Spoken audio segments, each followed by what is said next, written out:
আর একজন লোকের ঈমান যত বেশি মজবুত, পরীক্ষাটাও তত বেশি কঠিন।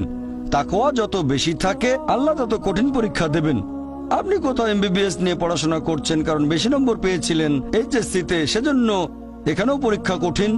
এমবিবিএস পাশ করাটাও বেশ কঠিন। তাহলে এখানেও নবী রাসূলগণের তাকওয়ার সাথে সাধারণ মানুষের তাকওয়ার কোনো তুলনায় হয় না। যেহেতু তারা ছিলেন নবী এবং রাসূল, তাই তাদেরকেও পরীক্ষা করা হয়েছে। কোন নবী রাসূলকে এই পরীক্ষা নিয়ে ছেড়ে দেওয়া হয়নি। তাদের তাকওয়া লেভেল অনেক উপরে।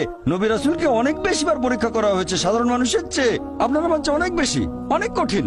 তাহলে আপনার তাকওয়া যদি বেশি হয়, আল্লাহ আপনাকে পরীক্ষা করবেন। সত্যিকারের মুমিন কোন বিপর্যয়ের মধ্যে পড়লে বলে, সুবহানাল্লাহ, সকল প্রশংসা আল্লাহর, আলহামদুলিল্লাহ। সে ধরে নেয় এটা একটা পরীক্ষা। কোনো বিপর্যয় আসলে সেটা হয় একটা পরীক্ষা অথবা একটা শাস্তি। নবীগণের তাকওয়া অনেক বেশি, তাদের জন্য এটা শাস্তি না, এটা পরীক্ষা। আর তারা পাশ করেছেন। যদি কারো জীবনে কোনো ভালো কিছু ঘটে, সেটা হয় একটা পুরস্কার অথবা পরীক্ষা। সম্পদ হতে পারে পুরস্কার অথবা একটা পরীক্ষা। ভালো কোনো কিছু ঘটলে সেটা হয় পুরস্কার, নয়তো একটা পরীক্ষা।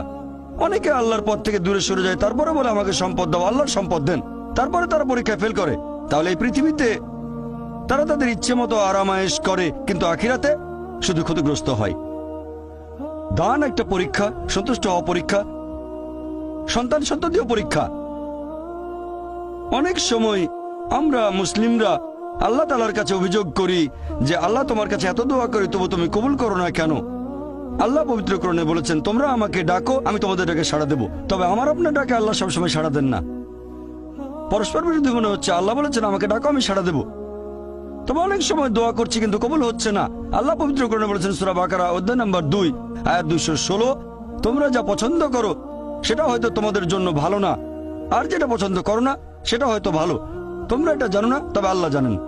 উদাহরণস্বরূপ, ধরেন একজন তরুণ ছেলে, বয়স হয়তো 20 বছর, সে দোয়া করছে, হে আল্লাহ সুবহানাহু ওয়া তাআলা, একটা বিএমডব্লিউ দিয়ে দাও। জানি না বিএমডব্লিউ নাম শুনেছেন কিনা, বিএমডব্লিউ মোটরসাইকেল। আমি চাই একটা বিএমডব্লিউ মোটরসাইকেল, খুব ভালো মোটরসাইকেল। ছেলেটা দোয়া করলো, আল্লাহ সাড়া দিলেন না। হয়তো আল্লাহ জানেন যে আল্লাহ যদি তাকে মোটরসাইকেল দিতেন, সে অ্যাক্সিডেন্ট করতো, পা ভেঙে ফ্র্যাকচার হতো, পঙ্গু হয়ে পড়ে থাকতো।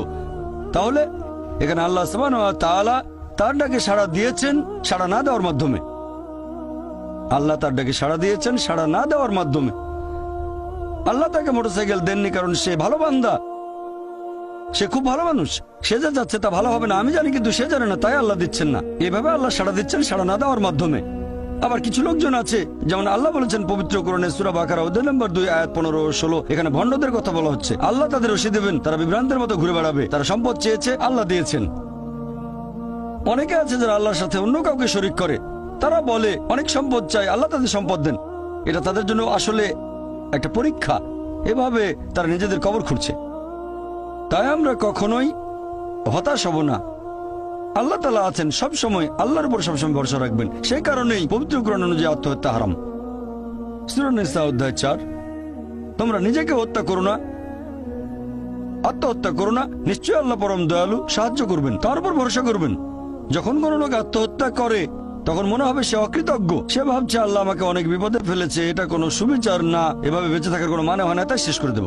আল্লাহ পবিত্র কোরআনে বলেছেন সূরা বাকারা অধ্যায় নম্বর 2 আয়াত 286, এটা সূরা বাকারার একেবারে শেষ আয়াত, যে আল্লাহ সুবহানাহু ওয়া তাআলা কারো উপরেই তার সাধ্যের অতিরিক্ত বোঝা চাপিয়ে দেন না। আল্লাহ কারো উপরে এমন কোনো বোঝা চাপিয়ে দেন না যেটা তার সাধ্যের অতিরিক্ত। এটা আয়াতের প্রথম অংশ। এই আয়াতটাতে আরো বলা হয়েছে আমরা এই দোয়া করব, ইয়া আল্লাহ সুবহানাহু ওয়া তাআলা, আমাদের উপর সাধ্যের অতিরিক্ত বোঝা চাপিয়ে দিও না। আয়াতের প্রথম অংশে আল্লাহ কথা দিয়েছেন যে আমাদের উপর তিনি সাধ্যের অতিরিক্ত বোঝা চাপাবেন না। তাহলে আমরা কেন দোয়া করব যে হে আল্লাহ আমাদের সাধ্যের অতিরিক্ত বোঝা চাপিয়ে দিও না? এর কারণ হচ্ছে আমরা নিজেদের কবর খুঁড়ি, আমরা নিজেদের উপর সাধ্যের অতিরিক্ত বোঝা চাপিয়ে দিই, সমস্যা বাধা আমরাই বলছি অনেক সম্পদ দাও, আল্লাহ দিচ্ছেন। তাই আমরা আল্লাহর কাছে দোয়া করছি আল্লাহ যেন নিজেদের কারণে নিজেদের উপর সাধ্যের অতিরিক্ত বোঝা না চাপিয়ে দেন।